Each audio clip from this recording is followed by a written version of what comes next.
bisa ya ada orang yang minta cerai karena masalah sepele? Kenapa bisa ada istri yang minta cerai gara-gara suaminya naruh anduk basah di atas kasur? Kenapa ada istri yang minta cerai gara-gara ayam goreng bikinannya nggak diapresiasi? Kenapa ada istri yang minta cerai gara-gara suaminya nggak sengaja makan donat punyanya dia? Kenapa ada istri yang minta cerai gara-gara suaminya lupa buat buang sampah dapur keluar? Kalau kamu suka dinasehatin sama kakak perempuan kayak gini biar nggak bego, follow dan tulis di komentar, aku cewek hebat. Emang kelihatannya sepele, tapi masalah sepele itu sebenarnya hanyalah puncak dari gunung es yang kita tahu. Sebagai perempuan, gue akan beropini dari sudut pandang istri. Ternyata masalah yang kita anggap konyol itu hanyalah tumpukan dari sakit hati yang udah dialamin sama istri, karena istri merasa nggak dihargai, merasa nggak dilihat, merasa nggak dipeduliin, merasa nggak didengar, merasa nggak dihormati selama berumah tangga. Kalau gitu kenapa nggak diomongin aja? Banyak loh cowok yang udah diomongin sekali, 2 kali, 3 kali masih nggak mempan-mempan dan nggak belajar dari kesalahannya.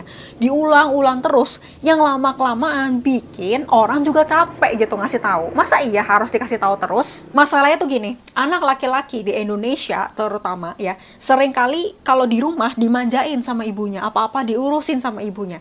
Jadi ketika dia punya rumah sendiri, dia punya ekspektasi bahwa istrinya yang bakal menggantikan peran ibunya dalam tanda kutip untuk ngurusin rumah. Sedangkan di sisi lain si istri butuhnya partner buat ngurusin rumah bareng gitu. Karena perbedaan sudut pandang ini, akhirnya si cowok ya, si suami itu seringkali ngerasa bahwa urusan rumah ya udah diserahin aja ke istri semuanya, dia nggak mau tahu gitu.